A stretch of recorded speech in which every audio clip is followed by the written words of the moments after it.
Generational leadership, leading through the generations. This is such an important topic and has been such a hot topic for so long now.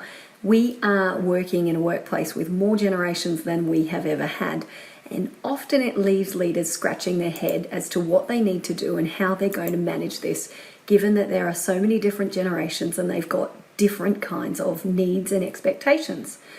Now, you'll see on this slide, there's a great source data. McCrindle is an Australian company. They've got lots of source data about the different generations.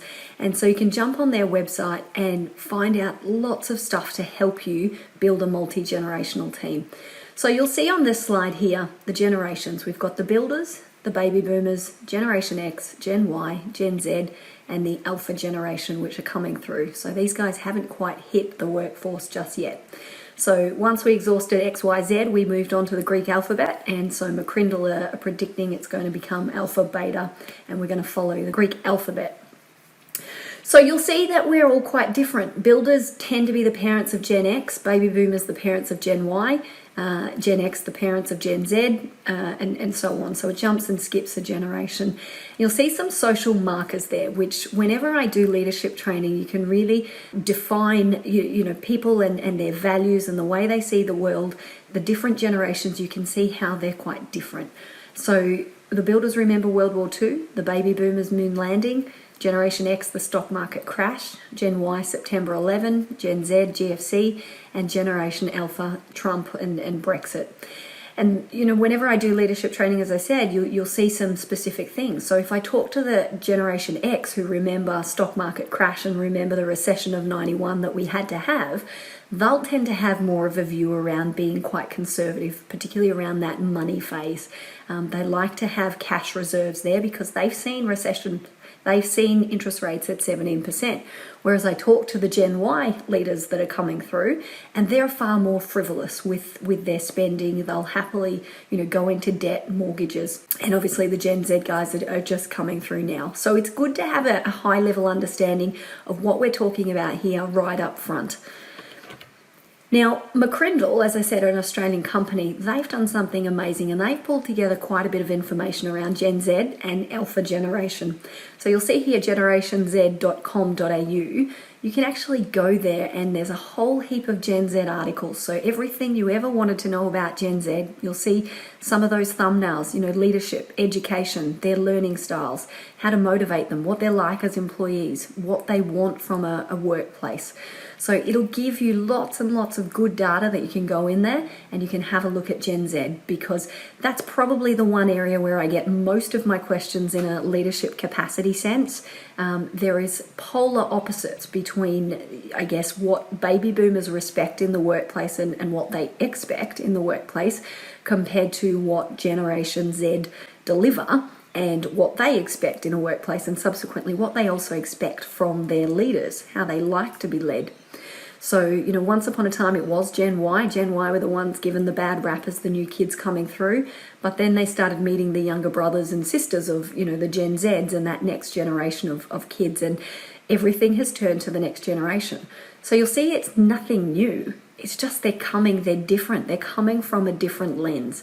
Now, if we don't evolve and we don't adapt as leaders, then we're going to get left behind. So having an understanding of what makes the next generation tick is going to absolutely help you as you evolve and as you grow your leadership to connect with your people. Because if you're missing the connection piece, you're going to be missing the piece on how to motivate them, how to actually drive the vision, how to bring them along in the journey, because there's just this polar opposite and there's no connection there whatsoever. Now, why is all this important? Well, you'll see here on this next slide, the workforce of 2030.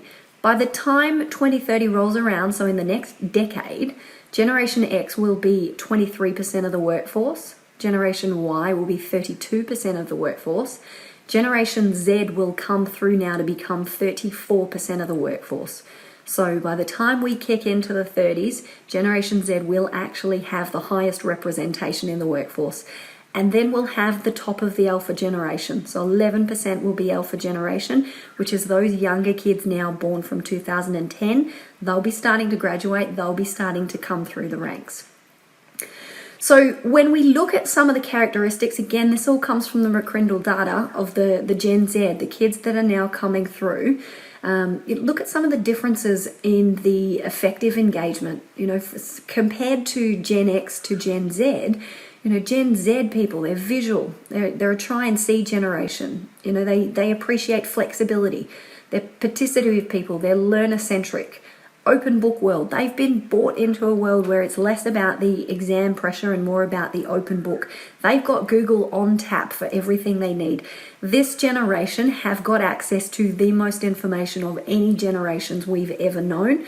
Subsequently, what they're saying is right now, despite what I'm hearing from leadership training, this generation are actually the smartest generation we've got access to, and they believe by the time the alpha generation comes through, they will 100% be the smartest generation we've ever known from the human race and from mankind. Now, what they're actually saying is that the education system is letting them down because we're still doing old, antiquated educational ways. But the way these kids learn, the way they engage, the way they interact is so very different. They can multitask and they can be doing their homework on the couch whilst they're watching a movie, whilst they're Snapchatting their friends, and listening to something in their ears. So they're always doing multimodal stuff. Now, what does this then mean in the leadership world? Well, if you're still doing the same leadership style, which was, once from a baby boomer perspective, that whole, command central kind of leadership and directing leadership, then you're missing this generation of employees because you'll see that they like collaboration and they like, having a seat at the table. They have been raised to be a generation where they can challenge things, where they can have an opinion on things. You'll see in the middle, 1 in 2, so 50% of them will go off to get uni degrees, as opposed to Generation X, which was 1 in 4, 25%, Gen Y, 33%. You'll see top left-hand corner, in this lifetime, they predict they'll have 18 jobs, 6 careers, and 15 homes. So you'll see that they value variety. They like to move around. It's not like when my grandparents perhaps had jobs and they worked for the one employer their whole life. So the characteristics of this generation, they've really got a global outlook, absolutely in that digital space, very social kind of generation. We know with COVID, this generation have struggled quite a bit because they've really been restricted, particularly those in Melbourne in lockdown. They've been restricted from their friends and their social life. So they're very visual kind of people as well. So what does this then mean in the workplace? Again, some McCrindle reports here. Have a look at the leadership styles and how they actually differ over the different generations. Now, this isn't a one-size-fits-all, right? We're not stereotyping a generation to say this is exactly what you would want if you fall into this category. And in fact, I've just come off leadership training where I've had a Gen Y manager managing a baby boomer, and she said 100% that's what the baby boomer likes. She expects of me directing. But because I'm used to the guiding kind of leadership style, I'm not giving her what she wants and I'm leading her subsequently the way I would want to be led. And there's this mismatch. There's a difference.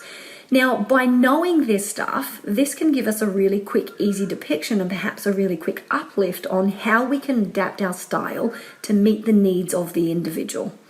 So, as I said, you might have a baby boomer who doesn't necessarily like directing. They prefer more of, let's say they prefer the Gen Z empowerment kind of leadership style. So we don't take it as a bona fide complete, but it gives you a bit of an idea.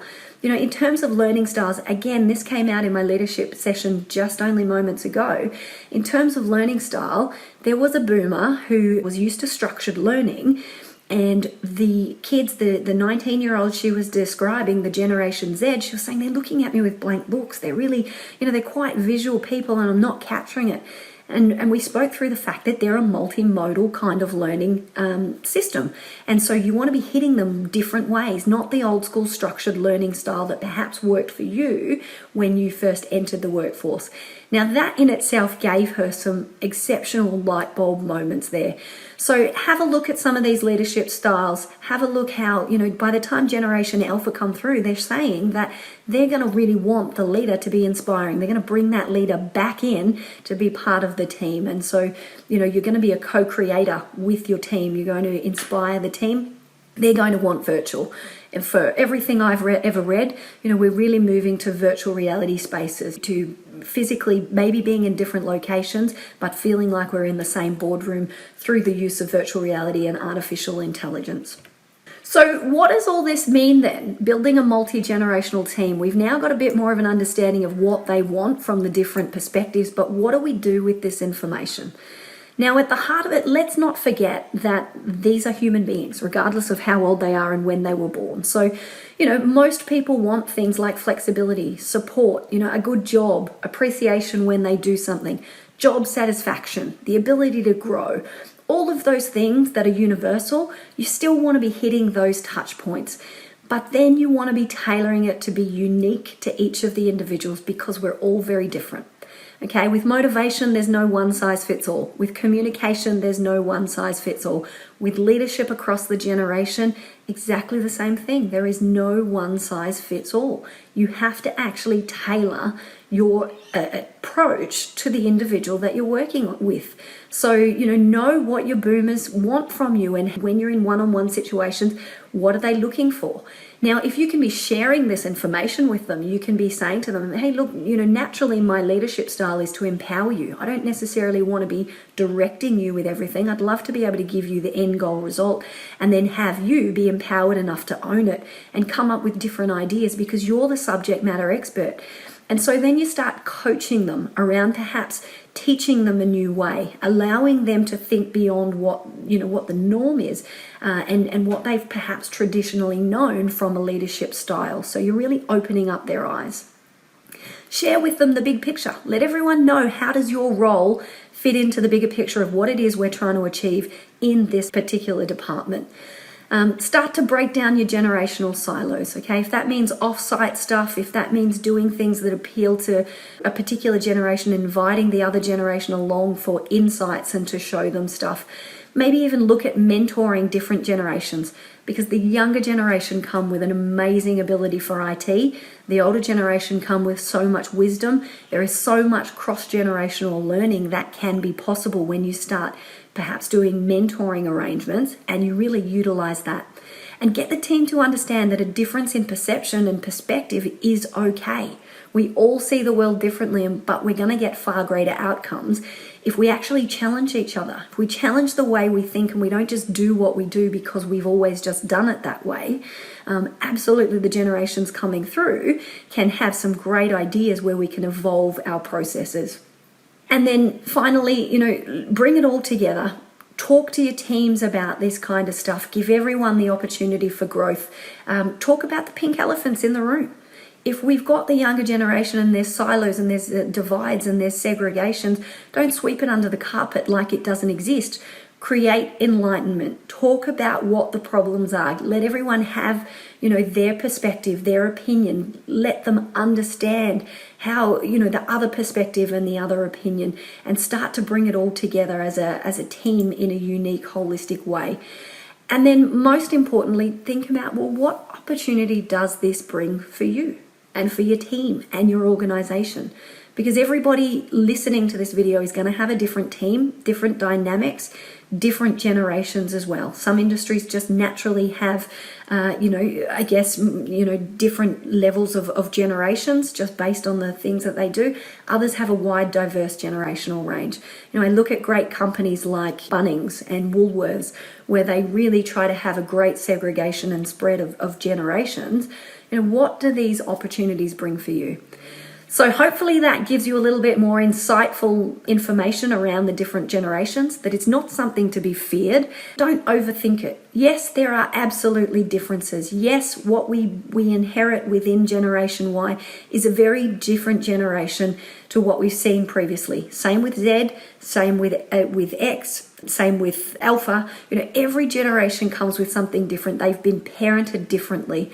So you need to meet them where they're at, and then you need to develop them. And coaching is the best way to be able to do that, because unlike their parents, you as leaders probably don't love them unconditionally. And so you need to teach them new skills in the workplace that they perhaps have never had exposure to.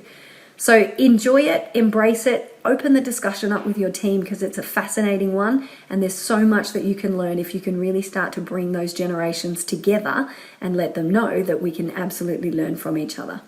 So thanks for listening, take care, and we'll see you in the next video.